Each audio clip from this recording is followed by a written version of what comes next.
Swimming like a shark in a shrimp tank. Big fish, small pond in the shrimp tank. Welcome back to another episode of the Shrimp Tank. We come to you virtually from Seattle and the entire Pacific Northwest. Listen, if you want to learn how to start, grow, or run a successful business, well, you're in the right place. This is where we say street smarts and book smarts collide. Hello again, everyone. I'm Dan Weedin, and I'm joined by my co-host, Monica Blackwood. Our guest today is a return guest. His name is Doug Peterson. With a 37-year tenure as a business owner, Doug Peterson has devoted 21 years to coaching and mentoring high-income earners, embracing both the triumphs and the tragedies and challenges of the journey. His approach to setback reflects a hard-earned MBA in life lessons, a curriculum he's determined not to revisit. In his current chapter in life, Doug's focus is to enrich the lives of his clients significantly, infusing joy into their personal and business financial management. He's the creator of GPS, a straightforward system designed to navigate life's choices, reducing communication hurdles and stress in managing personal and small business finances. Doug, welcome back. We'll be with you in just a minute. Everyone, you can find us wherever you get your podcasts. We're on iHeartRadio, Apple Podcasts, Google Podcasts, Spotify, SoundCloud, Stitcher, YouTube. I like to say we are ubiquitous. Now, before we bring on Doug, hello there, Monica. Happy November. Hey, Dan, it is a happy November. Listen, I have a very exciting question I want to banter about. You don't even know what it is. I don't. And I, unless you listened to Linda's show last week, actually hasn't dropped yet, so maybe you haven't. I'm going to do this to Michelle too. I have a kind of a plead the fifth for you. Kind of a plead the fifth. And it's as we come into Thanksgiving, it's a time for being grateful, right? It's a time for giving thanks. And I know that for me, I can give thanks for my wife, Barb, for our kids, for our grandkids, for the dog, for my business, for my friends, for you and the podcast. That's all layups. Those are too easy, Monica. I want to know what you are thankful for that is surprising to you. I'm going to give you mine so that you can have an idea, so you can think about it. So a few weeks ago, probably about a month ago or so, I did my annual physical. Everything's great. I should live for at least another 58 years. Who knows? But one of the things that came up was that my A1C was a little bit higher than she liked. And we talked about it. Well, it turns out that the A1C has nothing to do with me exercising. It had a lot to do with what I was putting in my mouth. Let's say the high sugar cereal with the oat milk that has more sugar in it than almond. I didn't know that. My creamer, which was sweetened, was going into my coffee. And then I'd pull out the mac and cheese that I like, that I couldn't believe how much carbohydrates it had. I could go on and on. I've made a huge change on that. And almost overnight, I dropped like 5 pounds. When we talked to Doug about personal finances, Doug, my budget got cut just by cutting out some of the carbs. So my thankfulness is that I learned about this. I would have never thought I was going to be thankful for this, but I have new knowledge. And so I'm thankful. So Monica, your turn. What are you thankful for that, I don't know, maybe earlier in the year or last Thanksgiving, you'd have never thought you'd be thankful for? Gosh, that's a really hard one that surprises me. But I guess, similar to you, I had a bit of a medical situation earlier this year. I had no idea that I was walking around with a softball size non-cancerous tumor. And I went in for my regular checkup and it was found. Granted, they think it's been a while that it's been growing, but I would say that I am super thankful for staying on top of my health and those regular checkups. And I know that a lot of people stopped doing them during the COVID years. Yeah. And not to say that we're not in them now, in those COVID years now, but just I'm so thankful that I stayed on top of those things so that this tumor could have been found or was found. Absolutely. And Absolutely. and so I just hope that other people can relate to that and maybe think about that so that they jump on and go get themselves checked out too, because the world is a prettier place when everybody is in it. Indeed, indeed. And you know, we're happy Doug's here. We're a better place. I don't know if we're a prettier place, but we're a better place. Doug and I are both sporting Aloha shirts because the last time Doug was on, we talked about that. And so that's why we're doing it. That's terrible radio for the podcast, but if you're watching on YouTube, you can see it. Doug Peterson, welcome back. I think it's been at least 2 years since you've been on. Now, Doug, I'm going to throw this one right at you. I want to know off the bat if there is something that you're thankful for in life or in some form of, you know, that you're thankful for that you didn't expect to be. And then I want you to talk about your business and what it is that you do to help other people be thankful later. So, Doug, welcome. What are you thankful for? Well, not to just jump on the health bandwagon, but this one I kind of lived through before. I had a left shoulder replaced in 2019. But what came that I didn't expect is 2.5 months ago, I had my right shoulder replaced. And they don't know why it happens. They say they just kind of wear out, you get bone to bone. Yeah. But now I've got 2 good arms and, it's amazing. Okay, this one gets up further. This one goes but it's getting there. I'm still doing PT. And it's just amazing how much we take for granted. And the most exciting thing, I don't know if this will be censored out of radio, but when my recovery started happening, there was a day where I could actually wash my left armpit and I could pull my underwear up the last 3 inches on the right side. So that's getting... Look, by the way, it's a podcast. We can do whatever we want, Doug. Okay, well, that's just, there you go. There's some things to be grateful for. There you go. All right. So now, just as a reminder, people are great. I'm going to tell you, full thing after Doug came on, full transparency, I was going to say, after Doug came on, Barb and I hired him. And we went through the process. And Doug, I'm not as good as I should be. However, I'll be up to date and current after the show because I set those in order. At least it's there, and it's not as bad as it used to be. But I learned a lot from Doug. Barb and I both did. Tell everybody what it is that you do and why people are happy working with you. Well, first of all, I get people to confess like you, Dan. So, without any judgment, we have not been taught really how to manage cash flow well. Whether it's our small business or personally, we are taught to react and pay our bills on time. And hopefully there's enough money left instead of proactively deciding where your money goes before you spend it. So you're not wondering where it went. And the result of that is that you end up focusing on what's most important and easily eliminating waste, which is why I named the company Get Priorities Straight, because we want to get clear on what's important and really eliminate what isn't. And the real thing that spurred me onto this was that this is a huge problem. And being an entrepreneur and self-employed most of my life, finances have been one of the most stressful things off and on throughout my life. Not only that, my wife and I, we didn't fight about money, but stuff was left hanging. Well, we can't afford it, or you're spending too much. Well, those are opinions. With a system where you're assigning money to what's important, now the conversation goes to, what do we want to take it out of? And often we don't want to take it out of Christmas and vacations and maybe fixing the car and those types of things.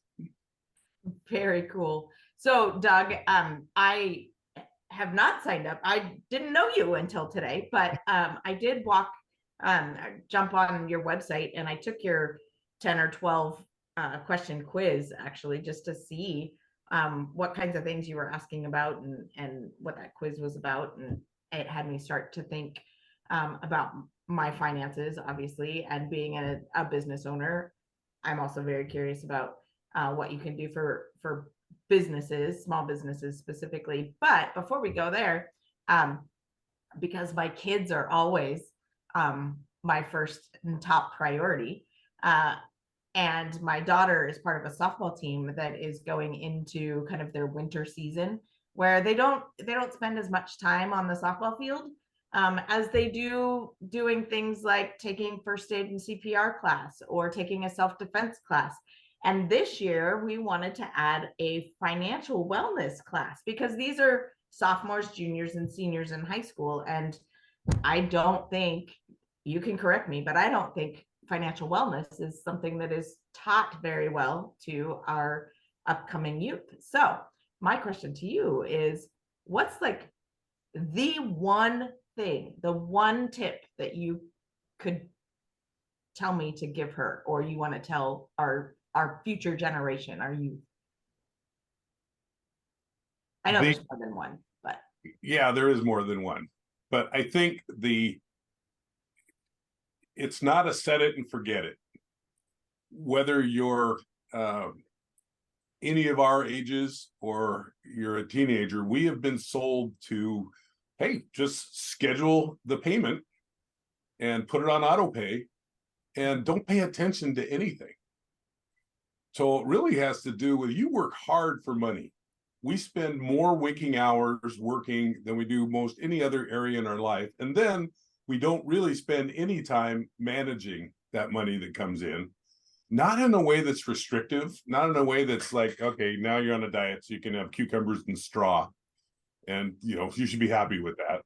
But in a way that says, no, let's be aware of where your money goes, because you'll make a different decision if you know where it goes and you pay attention to it every week. But it's a consistency. It's learning a system and having a simple habit.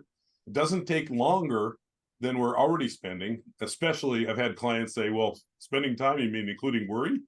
You know, we think about money a lot because we just don't know what's coming, and we hope there's going to be enough.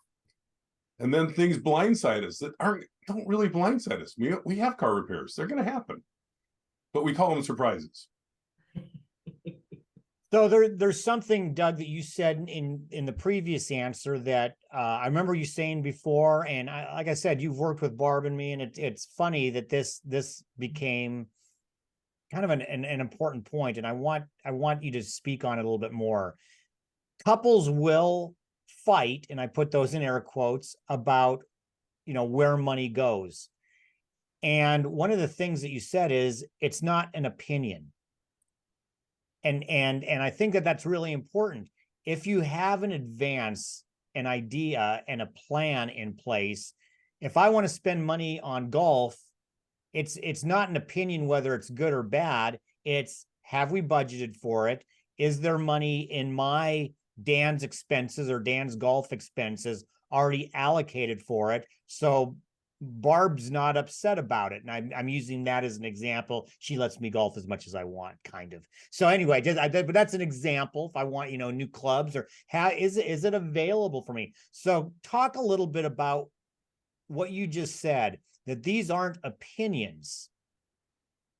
So in order to work with a company or an individual, again, it's back to money came in, so let's decide where it's going to go before we spend it. Because we're emotional creatures. If we don't decide, we're going to see a shiny object. Maybe we need it, maybe we don't, but we're emotional creatures. I want it.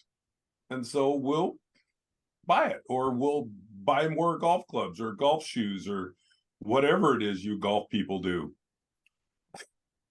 which is excessive. No, that's a judgment. So okay, we're on to the next question. You're done. It's over. So by deciding where your money goes first, now you adjust, and things do come up where you do need something that you didn't plan on. And so each week you adjust, and we all throw the word budget around, but budget really just means projection. And when somebody sets a budget at the beginning of the year, it's a guess.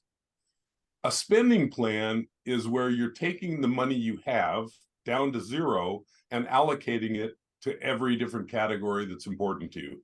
Both the stuff that's not discretionary to keep the lights on and the discretionary stuff that you want to have. So when you do that, and you sit down with your partner or your spouse weekly and spend 10 minutes saying, oh, yep, you know, and we've got this destination wedding to go to, and we've got this coming up, you make adjustments. But there's one other piece to it too, which we put into our budget, and I encourage everybody to. We have our own spending accounts. You know, here's how much I have to spend, how she has to spend. My wife is Harriet.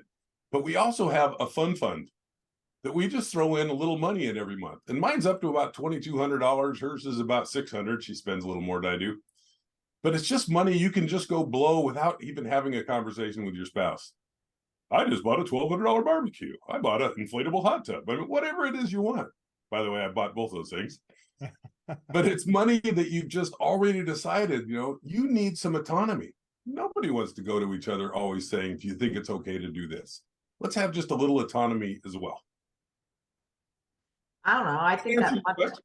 I think that fun might have just solved an ongoing banter in my household. Thank you very much. And it might be something that I work with my kids on, because I'm often telling them that I work too hard to just blow money around for I don't know what. But anyway, so thank you for that little tip also. The fun fund.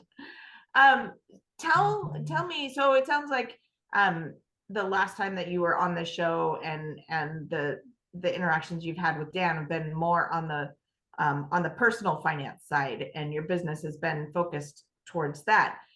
Do you work with small businesses and owners, and tell us a little bit about that side of your operation?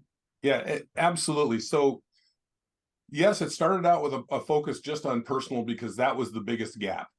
But then the more I worked with it, the more I realized how many people commingle funds between their business and personal, how they don't stand alone in the sense that, I have reserves for my personal and reserves for my business, and I'm not borrowing from one or the other, depending on, which way the wind blows and, what came up. We need a new garage door or whatever it is, right? Now we're short of cash. So, teaching people how to have not only things stand alone, but also making sure if they're an LLC and they've got rentals that they're not commingling funds, so they don't, eliminate the little bit of corporate veil protection that you get from an LLC, which is, it's significant if you're running it correctly.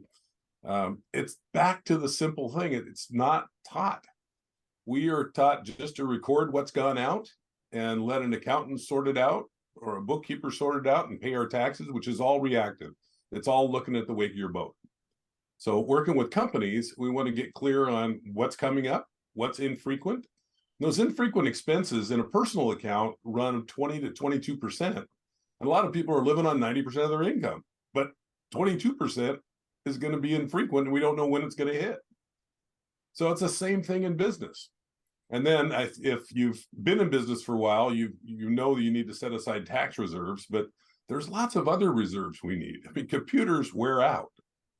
They don't have a long shelf life. So we need to always be saving for technology upgrades and maintenance. And again, it depends on the business. But I find that people really are surprised at how easy it is to really get your arms around business finances. And then so many people use QuickBooks and it's terrible at cash flow projections. And I've come up with systems both out of QuickBooks and out of this program I use called YNAB to build cash flow projections so people can see where they're headed. Well, Doug, where we're headed is to our first commercial break. We're going to take that short break to hear from our spotlight sponsor today. And when we come back with our guest, Doug Peterson, for our Hot or Not section of the show, we're going to talk about automating your personal budget. Don't walk away. We'll be right back with more of the Shrimp Tank. Do you know where great people meet great companies? I do. It's West Sound Workforce. For 25 years, West Sound Workforce has been putting people to work, matching their skills and interests with positions employers are looking to fill right here in our own communities. Specializing in temp to hire, and direct hire placement services, West Sound Workforce is there to help job seekers looking to find their next position or their next career step. No cost. Companies partner with West Sound Workforce to augment their recruitment strategies, whether to cover the shift of a vacationing employee of their own, having extra hands to make a special project happen, or searching for their next new team member. Visit our website at westsoundworkforce.com or check us out on Facebook, Instagram, and LinkedIn. Welcome back to the Shrimp Tank, where we interview the best and the brightest CEOs and business thought leaders in the greater Puget Sound area and beyond. I'm Monica Blackwood. Our guest today is Doug Peterson for our next segment, Hot or Not. And Doug, you remember Hot or Not. We're going to ask you questions about business, about life, about personal spending plans, about Hawaiian shirts, things like that. You're going to tell us whether they're hot or not, and then why or why not. At the end, you win absolutely nothing. We just hope you have some fun. We've mentioned automation a couple times in the world, but let's find out, hot or not, automating your personal budget or your personal spending plan. Let me call it that. Well, when you automate things, that is a presupposition that you don't have to manage it because it's hands off. It's all automated. So I would say that's not hot. Is that how that goes? Because you don't know where you stand. You can't make decisions. You can't be proactive unless you're doing it. But there are some tools you can to make it, you can use to make it easier. But no, I would say no, you still have to spend just a little bit of time each week paying attention. And it gets exponentially harder the longer that you delay. Yeah. So weekly habits the easiest. Right. So but let me ask this then, would this turn to at least lukewarm if you said, okay, you're automating the logistics of it all, as long as you're keeping up weekly, which is, we're going to talk about that later. The automation, the automatic payments, the automation into your, is that helpful? Are there automated tools that can help you? Absolutely. Yep. There's a lot of shortcuts. You can do automated payments. I have my power bill. That's not going to change. I'm not going to binge on power. So that just comes out automatically. Yep. Okay. Just so long as you're talking about it, it sounds like on a weekly basis, right? Well, I really come back to credit cards. If you're just set and forget on a credit cards, you don't even know how much you're spending. It just pulled out that balance out of your account. And not only did it pull out that balance, if it's just pulling out last statements, it's paying for stuff you bought 27 to 57 days ago. So you're living on next month's paycheck, thinking you're automated, but you're actually automating yourself to stay behind. That's very true, actually. I recommend you only spend money you actually have. Right. It's a revolutionary concept. So speaking of that, hot or not, having flex in your budget for fun or for things that are more wants than needs. Having flex? Flex. Oh, absolutely. Who wants to stay on a rigid, don't do anything, don't have any fun life? What's important is that so it's a hot topic. You want to decide what's important and fund that. And if you're a golf geek, you need golf stuff. That's just the way it is. That's the part of the juice of life. So we want to be able to roll with the punches and we want to be able to adjust. But we also need to just make sure that we've got the necessities covered. Now you're back in my good graces when you said some nice things about golf. So now, Doug, you're back in my good graces. I'm going to deviate from hot or not because I think one of the things that we brought up last time really caught my attention, resonated with me, and I want to bring it up again. I think people have kind of this myth in their head that people who suffer from financial challenges around personal spending and personal budgets aren't making any money, that all the people who are wealthy, they don't have any challenges, they don't have any issues, they make so much money, it's all good. And I think that myth is perpetrated in our head, whether through social media or television or whatever. You said just the opposite, that you've worked with plenty of people who make lots of money but are really poor at spending and have no idea how much they're spending. Can you talk a little bit about that? Yeah, there's no income you can't outspend. It's just go buy a jet. I mean, they're expensive. So, and then we slowly have, we know about projects with scope creep, but it's the same thing with your overhead. You get little raises and you want a little bit more and things go up in price, and pretty soon you got golden handcuffs. You can't change jobs because you have to have all that much money. And when people are intentional And if they actually think ahead and say, I think retirement's kind of a myth because we want to do stuff, we want to be fulfilled, we want to be engaged, but we all want freedom and flexibility. We want a paycheck optional lifestyle at some point. And the more that you can manage your overhead so that you're living a great life, but living within your means for a long time, you can do very well. And I've had people that are trying to get down to $41,000 a month in spending, and they're spending $53,000 a month. It's hard to imagine, but people do it. And I run into it a lot.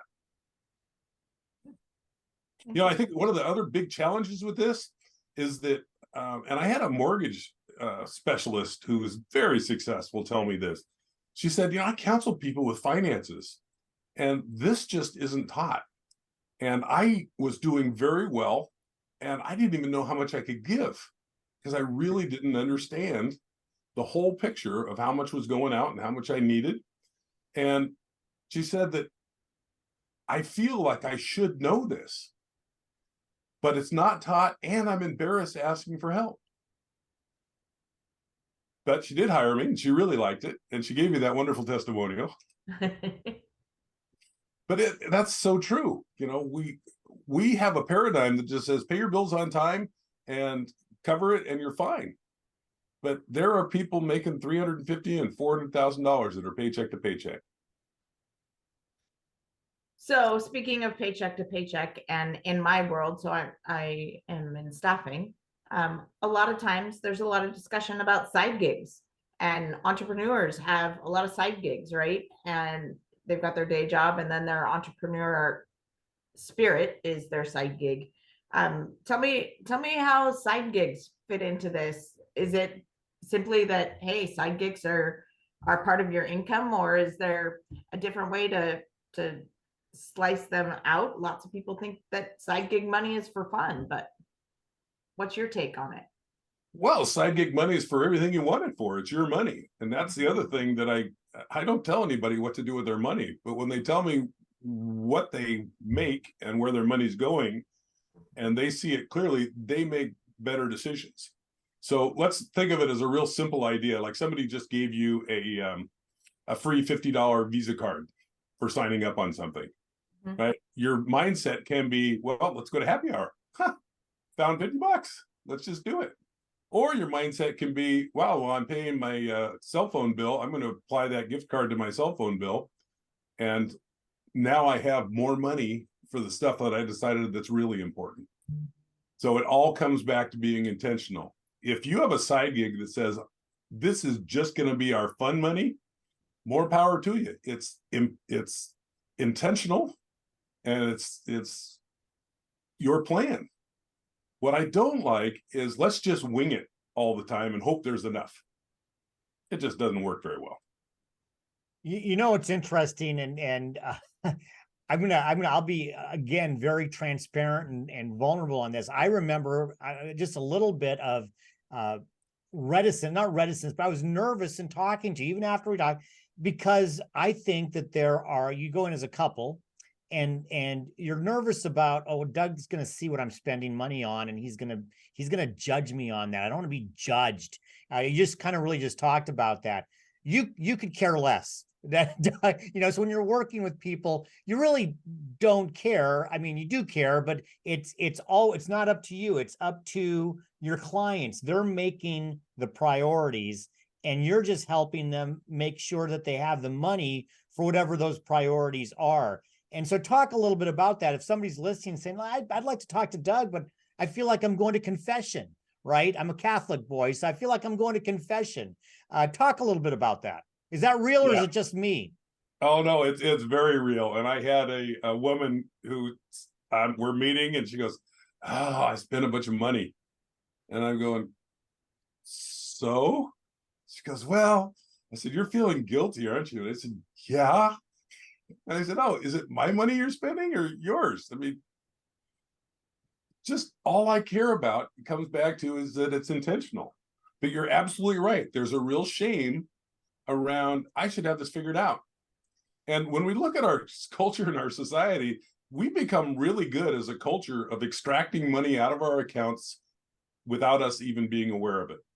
We have subscriptions. We have, when you use Venmo or you buy from Amazon, it just comes through as Amazon on your credit card statement. You don't even know what you bought unless you keep track of it and research it. So we don't know how much we don't know, but people are struggle with either shame, embarrassment, or control or judgment, all those old tapes, when really all money is a tool. It's just like a technology for trade. It's a method. So let's manage it well.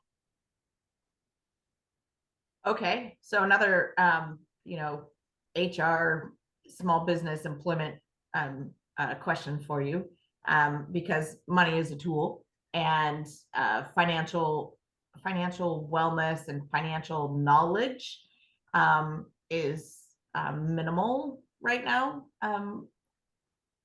for the most part.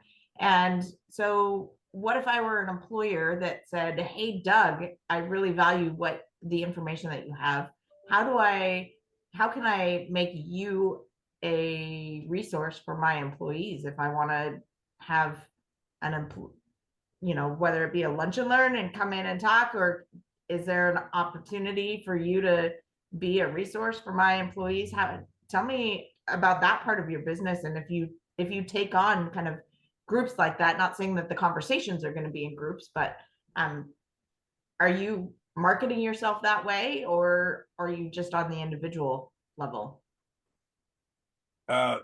Most of the work I do is on the individual level, although I've done a number of talks. I'm speaking at a Rotary in January. Mm-hmm. I've spoke for a mortgage company that's brought in different vendors and other relationships, and I'm working on a course right now, so there's also a lower cost course. Okay. But yeah, I'm more than happy to do this, because this really is an education approach.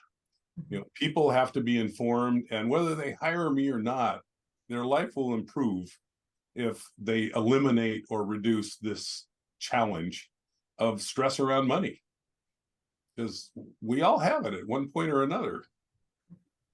Well, and I can just say I highly recommend Doug, and I'm going to give him a chance to take a sip of water, because we're going to take our second break to hear from our corporate sponsors. When we come back with our guest, Doug Peterson, for our Plead the Fifth section of the show, Monica and I are going to give Doug time and money that he doesn't have to ask permission to spend anywhere. We're going to find out where he spends it. Don't walk away. We'll be right back with more of the Shrimp Tank. And Plead the Fifth is brought to you by our corporate sponsors: Ideal Life 360, Cornerstone Financial, First Underwriters Insurance, BC Fitness Studio, Port Ludlow Resort, and Upstart Group. Please visit our website at shrimptankpodcast.com/Seattle to learn more about these terrific companies. Now back to the show. Welcome back, everyone, to the Shrimp Tank, where we interview the best and brightest CEOs and business thought leaders in the greater Puget Sound area and beyond. I'm co-host Monica Blackwood. Our guest today is Doug Peterson, and this is our next segment, Plead the Fifth.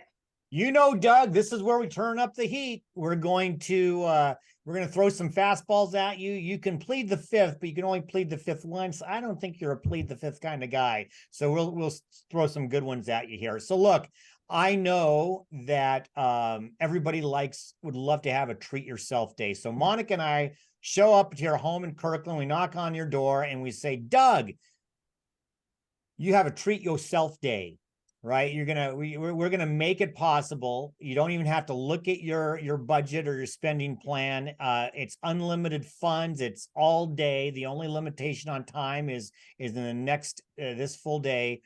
How are you going to treat yourself? Whoa. Well, first of all, thank you, Dan. I'm looking forward to doing that. And I appreciate you funding that and making that opportunity. That sounds awesome. I think the best gift for me is spending time with family and friends. And we've got to have a little food in there. Some bacon wrapped scallops would be nice. I'm a Seahawks fan, so we can throw in a Seahawks game, assuming we win. But I have, at this stage of my life, I'm needing less stuff. Just what I find is the most satisfying is less stuff, less complexity, and relationships. So I would spend it with my family and friends, and you're both invited. Oh, okay. Well, since we showed up at your door, thank you. Yeah. That's fantastic. I look forward to that day. I'm a big Hawks fan and a Dogs fan and really just a sporting fan, period. So take me anywhere. It's all good. Tell me, totally unrelated, but maybe it is related. I don't know. Who in your life has been most influential in your career journey? Oh boy, that's a tough question, because I heard a quote from Warren Buffett years ago, probably in the 90s, and he said, "All my money has given me the ability to only work with people I like, trust, and respect." And I started keeping track of people in 1998. And I have so many people that I've met over the years that have just been great friends and mentors. But I guess if I had to pick one person, his name is George Tolles. He's 83 years old. He was the former voice of the Detroit Pistons and then the Sonics, announcing at the games, and just an amazing guy. And we talk every Friday over Zoom, and he's probably got the best attitude and outlook on life of anybody I've ever met. Oh, that's fantastic. I heard his voice, I'm sure, many times in those days when I went to Sonics games. Okay, Doug, I'm going to make you be incredibly vulnerable right now. That's why we do this on Plead the Fifth. You make it sound easy, and I know it's not easy, and you will admit doing all the personal spending plan and the planning and the budgeting isn't easy. You are an expert in it, but kind of with the cobbler's shoes, where are the areas that you have, at least in the past and maybe to this day, struggle with when you're doing your own personal spending plan? I'm going to answer that two ways. One is in my 20s, I ended up starting a few different businesses, and I used my house as collateral, and it failed, and I quit claimed my house. I went bankrupt. I voluntarily repoed my car, and I decided I had ruined my entire life. So often people that are strong in an area comes out of being incredibly weak in an area, because I didn't manage well at all. I think now my wife and I have our weekly administration meeting. We have less challenge around money than ever in our life. And we have got it wired where we just have other challenges, but that's not one of them. You know, I even thought when I had my shoulder surgery this summer that, this is going to be a little tighter. I had about 3 months worth of cushion, and I had one of my best months, the month that I was out with shoulder surgery. I just told people they had to wait. So it's not like I'm just rolling in the dough, but I feel really fortunate that I wish I had done this a lot earlier, Dan, than this late in life. But I think the best thing with kids, and I think we mentioned this earlier, is that you're modeling a behavior. You're not teaching them or telling them. You're saying this is how successful people do it, is they actually manage what they've got. So very true. I can't talk about the modeling the behavior enough. And my kids actually get pretty blue in the face when I start bringing it up. Like, it's like an instant reaction. They're like, "Okay, Mom, that's enough." But Yeah. anyway. So you already told us who was one of the folks who was most influential in your life. I'm curious, if you take money out of your fun bucket and you took somebody to dinner, who would that be? And what would you talk about? Who would I take to dinner? Is this anybody's? Anybody, dead or alive, real or fictional? Oh. Hey, take Harry Potter. I don't care. Yeah, well, James Bond and I are going to go. Let's figure it out. Who would I take to dinner? James Bond? I want to know. So I'm going to, which James Bond? So wasn't it in Mamma Mia when they asked which James Bond, and it was Pierce Brosnan asking the question or something? I thought that was very funny. Who would I take to dinner? I'll tell you, I'm going to give you a very corny answer. I've been married 41 years, and I would take my wife to dinner. Best decision I ever made. Actually, she made it for me. She said, "Are you going to marry me, or do I have to find somebody else?" Because I was so enlightened as a 26-year-old. And we had one separation. Everybody gets the hiccups. And I must say that, and Dan, I know how committed you are to your marriage, that I am just incredibly blessed. So I'm going to pick my wife. Okay. Your wife. I got it. My last plead the fifth for you, and then Monica will have one more, and then we're this has been a fun show. Heck, we may even have you on again. So Doug, I'm sticking you in the DeLorean. We're going back in time, the time when you were 18 years old, without messing up the time continuum, because we don't want to do that. What advice you got? You got like 5 minutes. What advice, non-related to budgets and finance and money, what other wisdom would you impart on an 18-year-old Doug?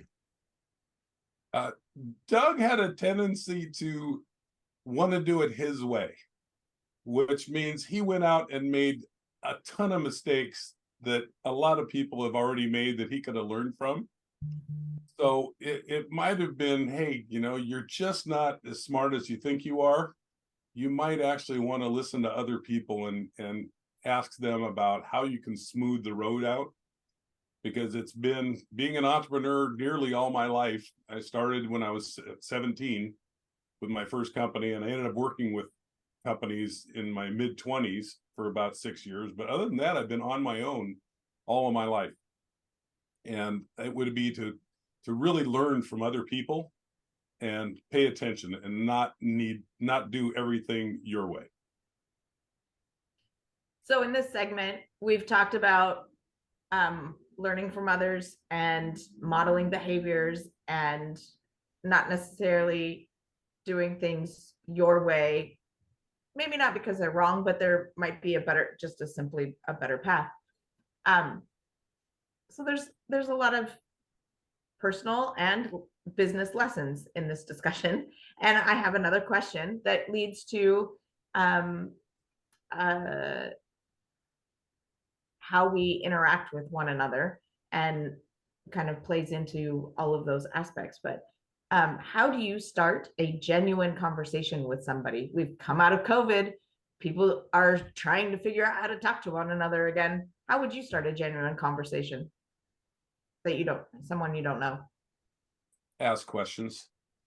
Be more interested than trying to be interesting, and just learn about that person. Look for common bonds, maybe connections. I think that's really how relationship starts, is, what do we have in common?